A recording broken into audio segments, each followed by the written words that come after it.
오순절 후에 오순절 마가다락방에 성령의 역사가 있었던 것처럼 성령이 임하셨을 때 그 현장에서 일어났던 일들을 성경은 상세하게 기록하고 있습니다. 사도행전 앞에 부분에 있는 부분을 보면 그 모습들을 낱낱이 기록을 합니다. 여러분, 우리가 옷만 잘 입고 다녀도 사람들이 야, 저 어디서 샀을까? 참 멋지고 어울린다. 색깔도 좋고 스타일도 괜찮고. 그러면 나도 그 옷을 사서 입고 싶은 생각이 들잖아요. 그것처럼 여러분, 크리스찬들, 하나님 믿는 사람들은 믿음에서 좀 그런 의식이 있어야 돼. 누가 어디서 뭐 했더니 일당을 얼마 받았더라. 귀가 번쩍 뜨이고 눈이 번쩍 뜨이죠. 네. 어떤 사람 옆구리 쿡쿡 찌르면 야, 나도 좀 시켜줘. 저 골프장에 가서 잡초 뽑는 거 하루 종일 몇 개 뽑은지 씌워보지도 않고 시간 때우면은 얼마 준다. 그래 보십시오, 여러분. 한동안 제가 동네에서 그런 분들이 있었습니다. 돈을 좀 벌고 싶은데 뭘 해야 될까? 아줌마들이 몇 명이 모여가지고 그런 얘기를 하시는 거예요. 야, 어느 골프장에 갔더니 잡초 뽑는다 하루에 일당을 10만 원. 10만 원씩이나? 내가 하던 일을 집어치우고 거기 가서 그거 할까? 여러분, 사도행전에 하나님의 은혜를 구하고 은혜 속에 사는 사람들의 삶의 모습이 그렇습니다. 교회 다니는 분에게 그런 은혜가 있으시기를 주님의 이름으로 축원합니다. 예배 시간에 하나님의 은혜가 그렇게 임하는 줄로 믿습니다. 그래서 은혜 받으라 그러면 아휴, 목사님 지난주에 교회 갔다 왔어요. 또 가요. 제가 개척해서 목회를 하는 동안에 어떤 분이 그러시더라고요. 신앙이 이렇게 스스로 하는 신앙의 단계가 안 돼서 주일에 되면 마땅히 교회로 와야 되잖아요. 근데 이제 주일마다 오냐고 전화 걸고 또 체크를 하고 이번 주에 꼭 교회에서 봅시다 그러면 와서 딱 앉아서 예배를 드리면서 목사님을 쳐다보고 목사님 나 왔습니다. 예. 예배의 집중과 은혜를 받으려고 온 게 아니고 눈도장을 찍으려고 오는 거죠, 여러분. 뭐라 그래서 내가 왔습니다. 나 잘했죠? 그런 표정으로 쳐다보는 거예요. 그런 분이 계셨는데 주일날 교회를 안 나왔어요. 그 주가 뭐냐 하면 추석이 끼어있는 주일입니다. 그래서 지난주에 왜 교회 안 나왔냐고 가서 신방을 해서 물어봤더니 목사님 추석날 교회 가는 거예요. 어느 교회 가니까 공휴일날 새벽기도 안 하는 교회가 있다 그러더라고요. 여러분. 우리의 믿음이 정말 하나님을 잘 믿는가를 스스로 점검하셔야 돼요. 그게 여러분 내 믿음을 내가 그거 점검하지 않고 그렇게 안 하면 집사님이 돼도 권사님이 돼도 장로님이 돼도 그런 사람이 목회를 하면 교회의 목사가 돼도 신앙은 엉터리가 되는 겁니다. 물론 그거 여러분 잘했느냐 잘못했느냐 체크해서 안 빠지면 잘했다, 빠지면 잘못했다 이런 얘기는 아닙니다. 하나님께서 이스라엘 백성들에게 예수님 부활하셔서 하신 말씀이 그거 아닙니까? 너희 예루살렘 떠나지 말고 내가 너에게 약속한 성령을 기다리라. 그 성령이 사도행전 2장에 보니까 오순절에 임하였다고 말씀하고 있습니다. 그 성령 충만한 모습, 오늘 사도행전 4장에 보니까 그 현장을 성경은 분명히 기록하고 있는 것입니다.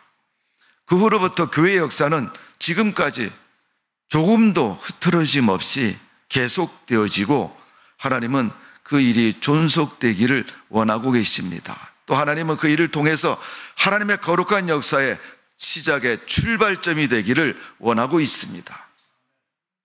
하나님의 일을 하는 사람은 받는 일을 감당하는 사람은요, 그 출발점이 분명합니다. 그저 그냥 믿고 싶으면 믿고 또 다니고 싶으면 다니는 사람은 출발점이 없습니다. 오늘 어떤 곳에 그런 하나님의 역사가 임하였는가를 오늘 본문은 가르쳐 줍니다. 첫 번째는 성령 충만의 역사는 사명을 위해서 일하는 곳에 역사해 주신다 하는 거예요. 여러분, 하나님을 믿는 사람들이 모이는 곳이 교회입니다. 그러니까 여러분, 교회는 하나님 안 믿는 사람 오지 않습니다. 아무리 오라 그래도 저 사람이 나를 귀찮게 하니까 내가 가야 되겠다, 이래서 가는 사람이 있을지 모르지만은 하나님 믿지 않는 사람은 한 번 정도는 오라 그러니까 가서 얼굴 비치고 또 내가 왔다 이렇게 확인을 하지만 믿음이 없기 때문에 하나님을 잘 믿지 않습니다. 오늘 성령 충만, 하나님의 성령의 기름 부음을 받은 장소는 하나님을 믿는 사람들이 모인 곳입니다. 자, 오늘 본문의 말씀을 보면 사도행전 4장 27절 말씀입니다.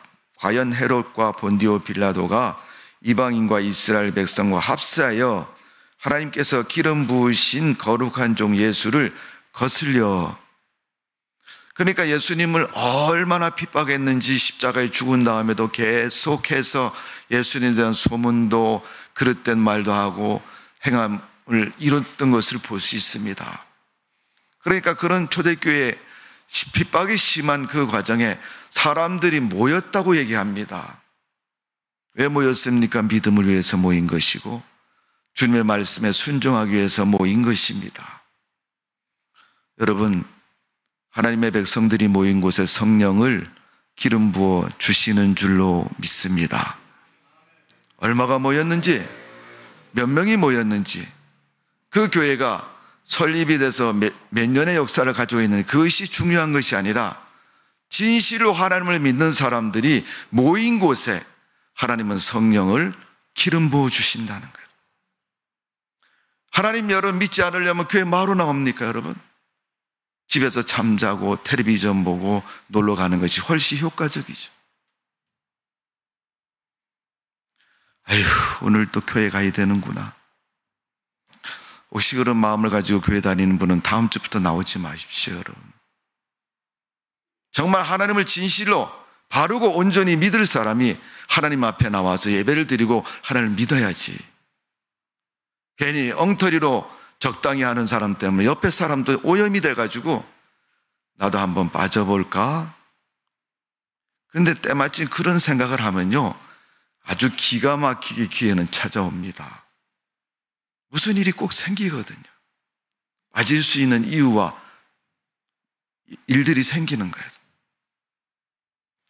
오늘 여러분 핍박 속에서, 환난 속에서도, 어려움 속에서도 예수 그리스도가 승천하시고 안 계시는 가운데서도 그들은 하나님의 은혜를 기억하고 모였다는 것입니다. 그러니까 하나님이 그곳에 성령을 기름 부어주시는 거예요. 교회 일도 해보면요, 힘들고 어려운 일들이 많습니다. 또 마음속에 하기 싫은 생각이 들 때도 있어요. 가만히 보면 사람은 다 그렇잖아요. 어떤 사람이든 다 비교와 상대의식 속에 살아가니까 어머니, 나는 이렇게 인생 어렵고 힘들게 살아가야 돼. 누구 보니까 편하게 살던데 나도 저렇게 한번 살아봤으면 좋겠다. 그래서 그 삶의 방식도 배우고 따라가기도 하고 또 눈으로 잘 본 대로 행하기도 합니다. 신앙생활도 그렇습니다. 교회 안에서 보면 그저 교회에 빠지는 걸 아무렇지도 않게 빠지고 또 하나님 믿는 거 그냥 적당히 믿는 걸 아무렇지도 않게 여기는 그런 생활 속에 사는 사람들이 있습니다. 옆에서 보는 사람들이 저 사람은 저렇게 하는데 왜 나는. 근데 여러분, 하나님 말씀을 읽다 보니까 아침부터 일한 사람이나 끝나기 1시간 전에 일한 사람이나 한 데나리에서 똑같이 품값을 받으니까 화가 나갖고 하는 그 주인에게 항의를 합니다. 왜 저 사람하고 나하고 똑같이 주느냐. 그랬더니 그 주인이 하는 말이, 내 것을 가고 내가 주는데 네가 왜 상관이냐. 여러분, 그 말에 각자의 해석이 다르지만 신앙의 도전도 있으시기를 주님의 이름으로 축원합니다. 어려서부터 예수 믿고 수십 년 동안 교회 다닌 사람하고 죽기 전에 1년 전에 예수 믿은 사람하고 똑같이 천국 간다. 억울해요, 안 억울해요? 안 억울하죠? 억울하신 분은 나오지 마세요, 그럼. 네, 내가 언제 죽을 거다 생각이 되면 그때 나오시면 돼. 근데 여러분, 성경은 분명히 차이가 있는 걸 볼 수 있습니다, 여러분. 하나님의 역사를 위해서 모인 그들, 하나님 잘 믿으라고 모였던 초대교회 성도들에게 성령이 임하신 겁니다, 여러분. 하나님 안 믿는 곳에 성령 안 임한 것입니다, 여러분. 부채 들고 흔드는 사람 앞에 가서 성령 아세요? 그러면요, 부채로 얻어맞을 수 있습니다, 여러분. 하나님의 영을 모르는 사람, 여러분 왜 얻어맞는지 아세요? 귀신이 가만두지 않으니까 얻어맞는 거예요, 여러분. 지금은 점을 잘 치고 있는데, 여러분 사도행전에 나오잖아요. 빌립보성에서 점치는 아이 귀신을 쫓았더니 바울이 고소를 당해갖고 감옥에 갔습니다, 여러분. 귀신이 가만히 있지 않죠, 여러분. 이 믿음이 시원찮으면 자꾸 귀신이 농간을 부리는 거예요, 여러분. 믿음이 좋았다 안 좋았다 하게 만드는 거예요. 근데 우리가 그 믿음을 지속하고 존속하려면 교회 생활이 중요하고 하나님을 믿는 공동체 생활이 중요한 거예요. 근데 그 교회를 자꾸 여러분 잘 힘을 보태가지고 좋은 교회, 은혜가 충만한 교회, 믿음의 교회로 만들어야 되는데 옆에서 자꾸 땅굴을 파는 사람이 있어요. 교회 가려고 하면 야, 오늘 나랑 놀러 가자. 내가 돈 다 대줄게. 오늘 여러분, 성령은 하나님의 사람들이 모인 곳에 임하였던 것을 우리가 기억해야 되고, 또 그 모인 것이 그냥 시간이 돼서 모인 것이 아니라 하나님의 거룩한 일을 위해서 모인 사람들이, 좋은 믿음을 위해서 모였던 사람들이 하나님의 성령의 은혜를 경험하는 것을 볼 수가 있습니다. 그러니까 마음을 다잡았고 내가 하나님 믿는 굳건한 믿음을 가지고 모여야지, 적당히 시간이 돼서 가야 되는 이유 때문에 가는 것이 아닙니다. 어떤 분들은 비즈니스로 해서 교회를 다닌 분도 있지만은 그런 것 때문에 모인 것이 아닙니다. 정말 진정한 믿음을 위해서 모인 그들에게 하나님이 성령을 기름 부으셔서 일하고 역사하심을 볼 수가 있습니다. 내가 세상을 살면서 누군가 뭔가를 줄 때 주기도 아까운 것들이 있지 않습니까? 하나님은 성령을 우리에게 주실 때 성령을 이용해서 성령의 그릇된 모습으로 사는 사람에게 주시지 않으려고 하십니다.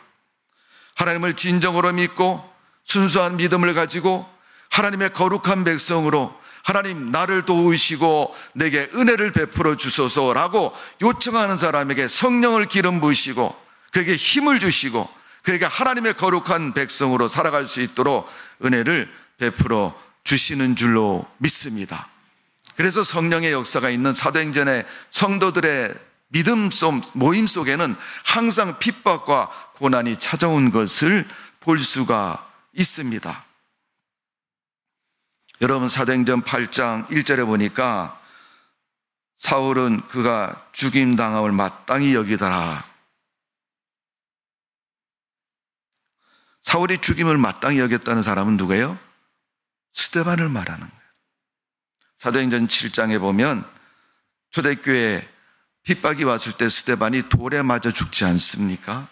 그 맞아 죽는 모습을 보고 야, 당연히 그렇게 돼야지. 내가 원하는 것이 저렇게 돌에 맞아 죽는 거야. 너 교회 열심히 다니고 하나님 믿었지? 예수 믿는 사람을 잡아다가 옥에 가두고 넘기고 핍박하던 그 사울이 스데반의 죽는 모습을 보고 어떻게 해요? 당연하지. 여러분, 신앙에는 그런 핍박이 우리에게 있습니다. 오늘 여러분, 우리에게 그런 핍박이 있을지라도 주님만을 의지하고 믿고 살아가는 성도의 삶이 되시기를 주님의 이름으로 축원합니다. 그 사울이 사도행전 9장 4절에 보니까 이렇게 말합니다. 땅에 엎드러져 들음에 소리 있어 이르시되 사울아 사울아 내가 어찌하여 나를 박해하느냐 하시거늘. 다메섹에서 하나님을 만나는 사울의 고백입니다. 사울이 들은 하나님의 음성입니다. 사울아 사울아 내가 어찌 나를 핍박하느냐 그랬어요. 여러분, 신앙은 예수하면 노입니다. 여러분, 중간은 없는 거예요. 따르지 않으면 불순종인 거지. 가만히 있어봐요. 목사님, 생각 좀 해보고. 생각은 네 마음이지만 결론은 하나님이 예수하면 노입니다. 핍박하는 사울을 보고 하나님께서 하신 말씀입니다. 예수님이 사울아 사울아 어찌 나를 핍박하느냐. 그러면서 그 모습을 가시채를 뒷발질하는 것처럼 그 모습을 말씀하고 있는 거예요. 네가 난리를 치면 칠수록 내 인생은 공고해지고 어려워지고 힘들어지고, 결국은 사울이 그 음성 앞에 두 손을 들고 찬송가 338장에 있는 말씀처럼, 찬송처럼 전부여 의지옵소서, 그 가사처럼 주님 앞에 그가 회개하고 돌이키는 것을 볼 수 있습니다. 그 마음속에는 핍박과 불신이 가득 차 있었는데 하나님의 음성을 듣고 그 모든 것을 다 무장해제해서 버리지 않으면 견딜 수 없는 역사를 경험하는 것을 볼 수 있습니다. 성도 여러분, 우리나라의 역사는 일제 36년의 수탈의 역사가 있고 6.25 한국전쟁의 위기의 역사가 있었습니다. 그 엄청난 국가적인 위기 속에서 믿음을 지킨 하나님의 사람들이 있었기에 하나님은 이 땅에 큰 은혜를 주시는 겁니다. 성령은 한국 땅에 1907년도 평양에 임한 하나님의 놀라운 역사가 전쟁 후에 북한에서 남쪽으로, 또 남쪽에서 모든 교회 위에 하나님의 은혜가 확산되고 이루어진 것을 볼 수 있습니다. 여러분, 하나님을 믿고 하나님 앞에 복음대로 서지 못했던 그들의 신앙을 힘있게 일할 수 있도록, 믿음을 지킬 수 있도록 도와주신 것은 성령이십니다. 내가 믿음이 시원치 않으면 성령의 은혜가 부족하다고 생각하시고 더 받아야 되겠다고 생각하시고 기도하시고, 하나님 내게 힘을 더하여 주옵소서. 베드로에게 기름 부었던 오순절의 역사를 나에게도 기름 부어 주옵소서. 1900년도에 한국교회 평양에서 있었던 그 대부흥운동의 역사가, 그 성령의 역사가 오늘날 우리에게도 있게 해 주옵소서. 나에게도 허락해 주옵소서. 주님 앞에 구할 때 하나님은 분명코 그 은혜를 우리에게 기름 부어 주시는 줄로 믿습니다. 여러분에게 그런 은혜가 임하시기를 주님의 이름으로 축원합니다. 여러분에게 하나님의 그런 은혜가 임하여서 성령의 기름 부음을 통해서 하나님의 거룩한 역사가 날마다 일어나는 믿음의 삶이 되어지기를 주님의 이름으로 축원합니다. 그랬더니 그 사람들이 은혜 받고 변화된 삶을 살아갑니다. 그 변화된 모습을 사도행전 2장 44절에서 47절에 보니까 이렇게 기록을 하고 있습니다. 우리가 4장을 읽었죠. 앞에 2장을 한번 펴보세요. 한 장 넘기시면 사도행전 2장이 있을 겁니다.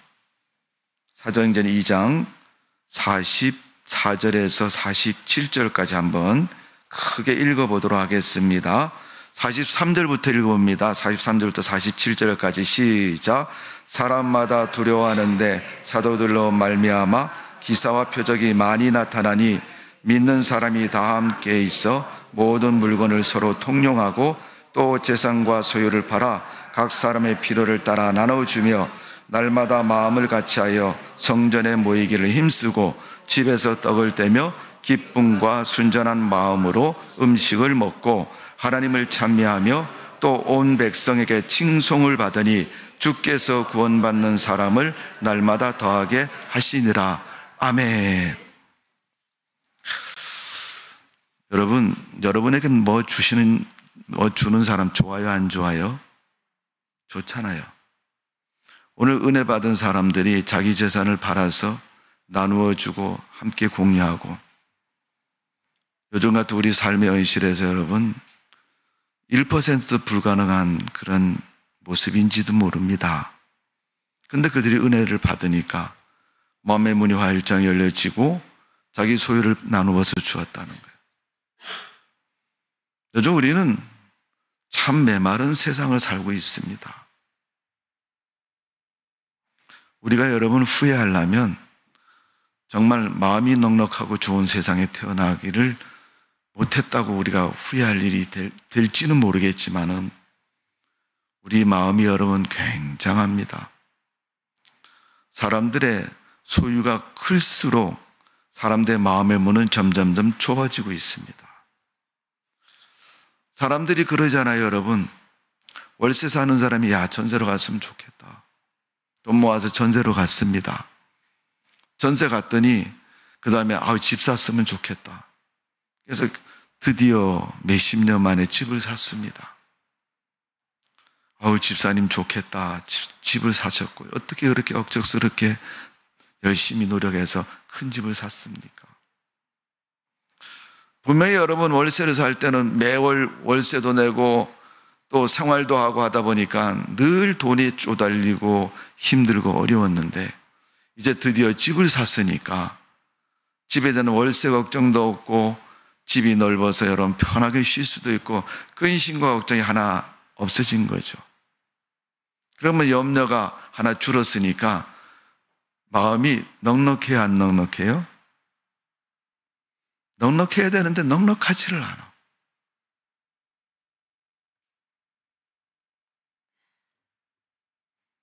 마음의 문이 닫혀가지고 누가 뭐 하나 달라 그러면요 싫어, 안 돼. 여러분 소유가 커지면 소유욕이 생겨서 물론 소유가 없는 사람도 마찬가지입니다만 누구나 다 소유욕은 있는 거예요. 그러나 눈에 보이는 소유욕이 커지면 그 소유욕 때문에 베푸는 걸 안 합니다. 그런데 사도행전 2장에 보니까 사람들이 은혜를 받고 그 열린 마음을 갖게 되었고 그 소유에 대한 은혜로 승화가 되어서 나누어주고 함께하고 즐거움을 나누는 그런 기쁨의 삶이 이루어진 거예요. 여러분 하나님의 은혜를 받았다고 말하는 사람은 은혜를 나누는 사람이 받은 사람이지 받았다고 말하고 아무것도 안 나누는 사람은요 은혜 받은 사람이 아니에요. 하나님을 믿는다고 말하는 사람이 여러분 그 믿음이 뭐겠어요?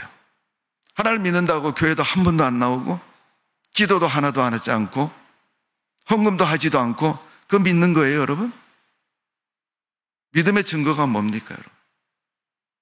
오늘 본문에도 보면 하나님 말씀을 담대히 전했다. 하나님의 일을 위해서 믿는 사람들의 모인 그 모임의 모습을 말씀을 전하는 가운데서 그들의 모습을 이야기하고 있는 겁니다, 여러분. 내가 하나님을 믿고 하나님을 믿는다면 그 믿음의 증거가 복음 증거로 나타났다는 거예요. 그걸 하나님의 일이고 믿음의 모습이라고 말하고 있는 겁니다. 그러니까 여러분 핍박도 있는 것이고 고통도 있는 겁니다. 오늘날도 여러분 나가서 전도해 보십시오. 제가 엊그제 신문을 봤는데 서울 구로동에 있는 교회인데 주일학교 전도를 열심히 하는 교회예요. 24년 동안 학교 앞에서 열심히 전도했고 했는데 지난번에 무슨 일이 있었냐면 청소년 아이들에게 마약 음료수 사건이 하나 있었어요. 여러분 뉴스 보셨죠? 그 사건이 보도된 후에 학교 앞에 전도를 가면 다 이렇게 쳐다도 안 보는 거예요. 엄마들이 얼마나 집에서 얘야 학교 끝나고 올 때 누가 뭐 주든 먹지 말아라. 거기 마약 들었을지 몰라.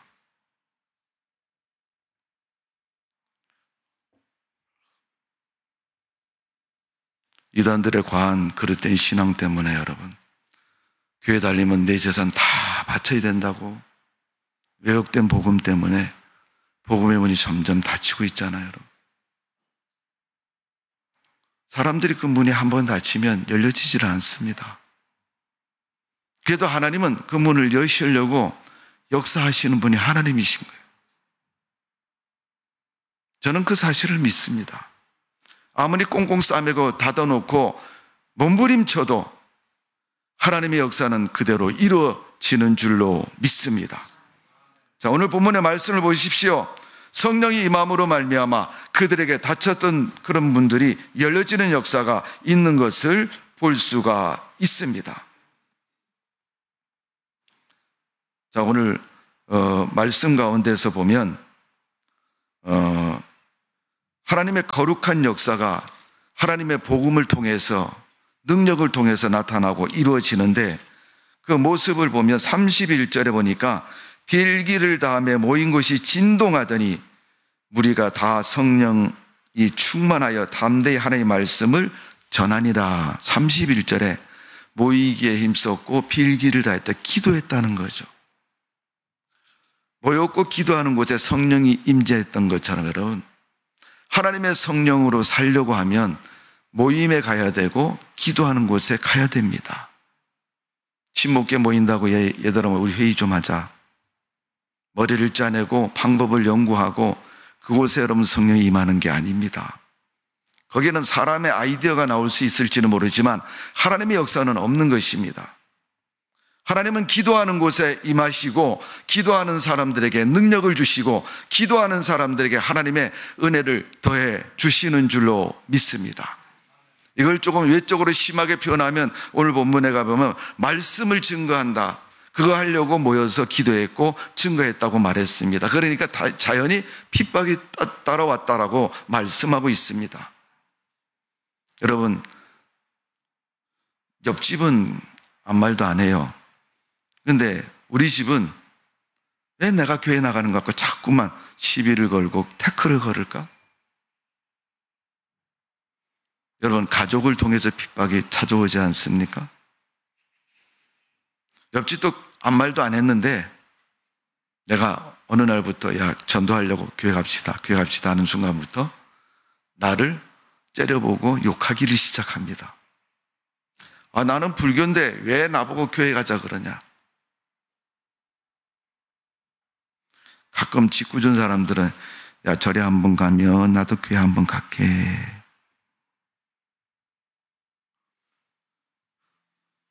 그런 방법을 통해서 우리의 신앙을 흔들어 놓습니다. 성도 여러분, 오늘 사도행전에 있는 말씀처럼 우리가 기도의 자리를 잊지 않고 찾아가고 기도하는 성도가 되시기를 바랍니다. 내가 하나님의 은혜로 살고 싶으면, 하나님의 능력으로 일하고 싶으면, 인생을 하나님의 은혜로 축복된 삶을 살기를 원하면, 진정한 그리스찬 믿음의 사람으로 살기를 원하면 우리가 기도의 자리를 잊지 않고 달려가는 믿음의 사람 되시기를 주님의 이름으로 축원합니다. 그동안 여러분, 한국교회가 수많은 고통을 당했습니다. 코로나라는 감염병으로 인해서 나라가 제도적으로 묶어놓고 교회는 모이지 못한다, 몇 명만 모여라. 여러분, 2월 달에 이제 우리에게 그런 장애가 없어지고 다시금 우리의 신앙을 회복하고 하나님의 사람으로, 하나님의 능력으로 살아갈 수 있는 길이 하나님이 열어주셨습니다. 그 열린 길로 여러분 가시기를 바라고, 그 열린 길로 말미암아 은혜 받으시고 하나님의 거룩한 능력으로 살아가는 성도가 되시기를 주님의 이름으로 축원합니다. 여러분, 집에서 기도하면 되죠? 물론 되죠. 안 되는 거 아닙니다. 근데 왜 굳이 오순절에 마가의 다락방에 120문도가 모였을 때 성령이 임했을까요? 하나님이 그렇게 하면 된다라고 가르쳐 주신 겁니다. 지금 이 나라는 그런 공동체의 기도가 자꾸 사라지고 있습니다. 제가 늘 기도원에 가서 기도하지만은 그동안 여러분 심야 기도 일주일에 3일 하는 기도원이 한 번도 못했어요. 3년 반 동안. 지난 6월 2일부터 다시 저녁에 모여서 기도한다.